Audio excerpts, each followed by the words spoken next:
Hello guys, how's it going? My name is Darren. I've been enjoying playing my Outlaw for the Season 3 of Legion, and with the patch 7.25 coming out, I want to make a guide for Outlaw rogues everywhere when it comes to playing Outlaw rogue in 3v3.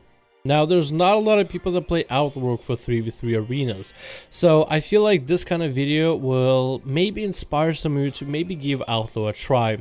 And I want to give you just as much of personal experience from playing 3v3 arenas for Season 1, 2, and 3 of Legion so far, reaching as high as 2200 duelists, which I know is not a high rating, but at least this video will give you guys a chance to reach as high as 2200, if not 2k, playing Outlaw in 3v3s. And I believe in patch 7.25, there will be enough changes to Outlaw to make it even more of a viable spec. I hope you guys enjoy this video, as I'm going to try to be as descriptive as possible without giving you too much fluff. Anyway, without further ado, let's get to the video. So first questions first, why Outlaw? Why would anybody even want to play the specialization that's all about the RNG of roll the bones, the weird mechanics that just don't work anymore, that's not subtlety? Those are good questions.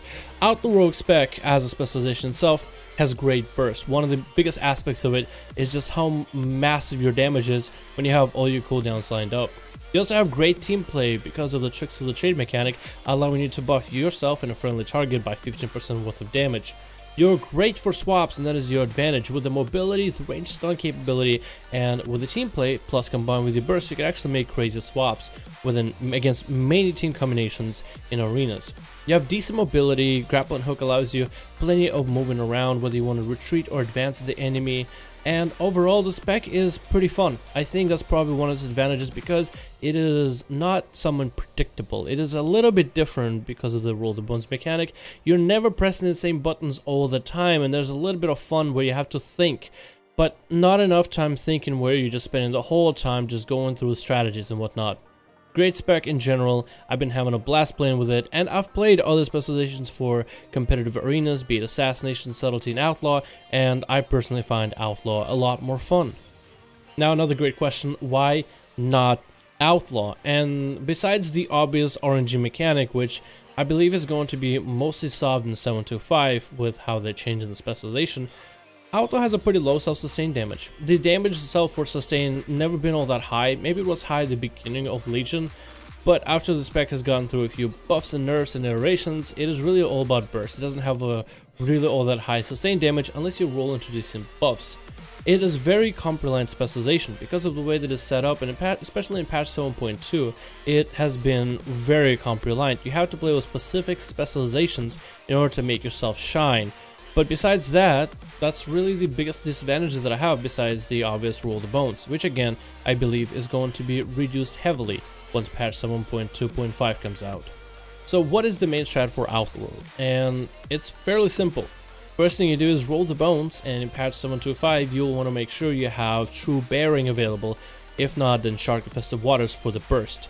Once you get one of the decent buffs that increase your damage or cooldown reduction, you swap with a stun on an enemy. Let's say you're swapping from a healer to a DPS or vice versa, and then you tricks yourself and a friendly target for 50% damage increase from the both of you.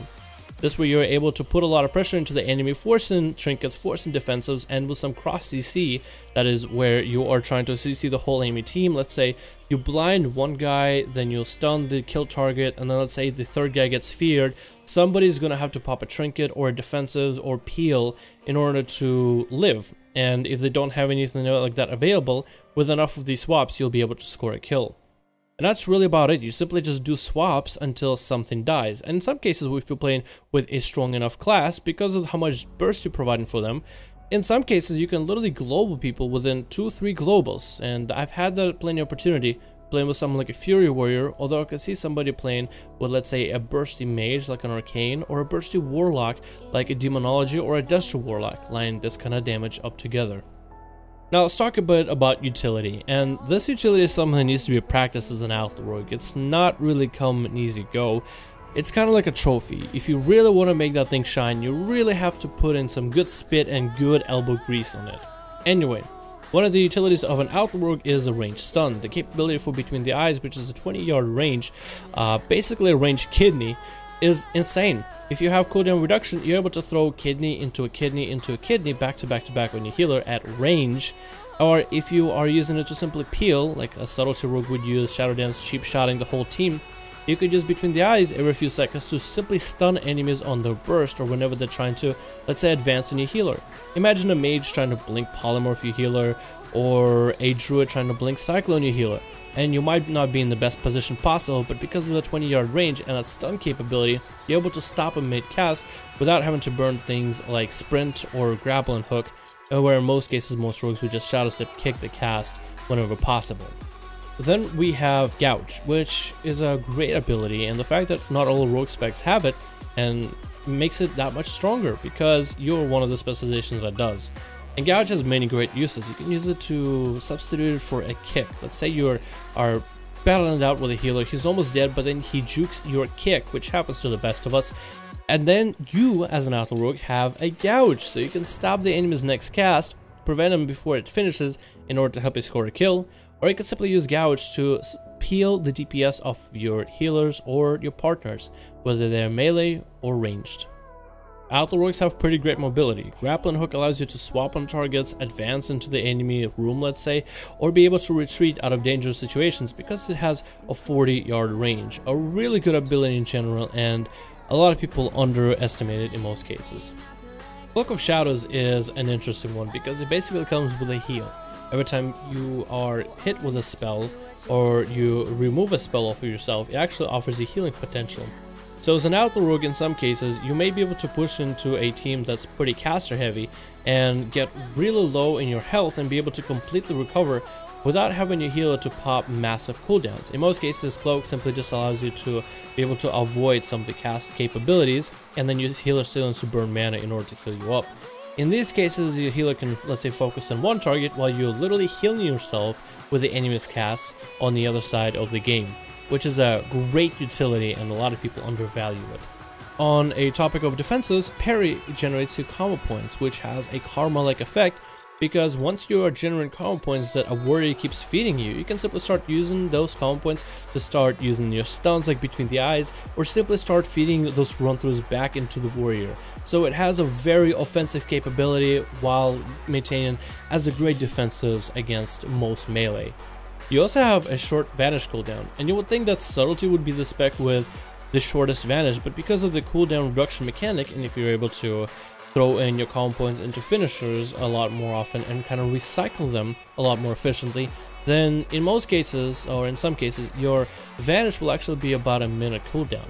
Unless a subtlety rogue in the next patch 7.5 decides to go for Thieves' Bargain to make the vanish a shorter cooldown at a cost of their health but a slight increase to their damage, that's the only way a subtlety rogue may have a shorter vanish. For an Outlaw rogue, it's simply reliant on your cooldown reduction mechanic.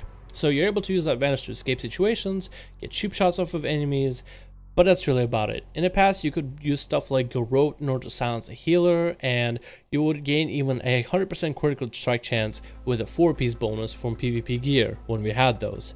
So utility is not quite as heavy, but is still present and should be valued. Now, some of the comp suggestions for an Outlaw rogue: you have to have one very powerful DPS on your team. And when I say a powerful DPS, we're looking at stuff like a Fury Warrior or an Elemental Shaman, maybe even a Mage Buddy, a Shadow Priest, or a very bursty class of Warlock, maybe even Demon Hunter, who knows? You have to have a class that can almost or basically kill a healer by themselves, so when you're buffing them by 15%, you're making them that much stronger. In most cases, you can just go with the same comps as Subtlety Rogue would play, so something like a Mage Druid Rogue, Mage Priest Rogue will work just fine, but an Outlaw Rogue does have a little bit of that burst mechanics in order to pair up with something like a Fury Warrior, maybe Demon Hunter, and even a Shadow Priest, and especially Elemental Shaman, to buff their damage that's already strong as is. So once patch 7.5 comes out, you will want to pay attention to who is the ultimately strongest class in the game, and try to see if you can get in a team together with that class, simply because it'll be straight up to your advantage and your playstyle functionality and capabilities. Lastly, I want to talk a little bit about patch 7.5 and the massive improvements that I think are going to make Outlaw Rogue even more of a desirable specialization to play, even though we won't see that many people playing it because most people invested their AP into subtlety and assassination rather than outlaw. Regardless, in 7.5 we're gonna get a lot more energy regeneration for PvP thanks to the stat templates and some of the changes to an Outlaw Rogue passives. by having a lot more energy regeneration. You're not generating more combo points, you're also, the playstyle feels a little bit fresher. It feels a little bit more exciting because you don't have as much of downtime, allowing you to be able to play the game and be active instead of always having to roll the bones, and feel like kind of like a drudge and a waste in some cases. But it's mostly for the player experience. Another thing is you're gonna have less buff reliance due to the fact that they made the CDR mechanic a passive, just as a very reduced rate, and then nerfed some effectiveness of your true bearing, which still works just fine and has a good output in general. But the buff reliance and the lack thereof is actually such a good thing because you can use a lot more buffs. Every time you roll a buff, not every single buff is going to be trashed except for one. So some buff combinations will actually allow you to play the game more often than spending the time rolling it again and again and again. You also have light CDR always present, and that is the best part. The fact that you have light cooldown reduction up at all times allows you more stuns, allows you capability to get your adrenaline rush more consistently. So let's say not only will you have to have true bearing in order to get your adrenaline rush back up over and over and over, every time you re-roll your buffs provides you cooldown reduction, which will work for your mobility with grappling hook, your stuns with between the eyes, and even your adrenaline rush, which is your big bursty cooldown. Now, I feel like I've said everything there is to say about Outlaw Rogues, and if these ideas and these thought processes don't inspire you to maybe even give it a chance and give it a try, then I don't really know what will. But I hope you guys enjoyed this video. I really just want to present Outlaw Rogue as a viable spec choice because I feel like it will be even more viable and hard to miss in 7.2.5.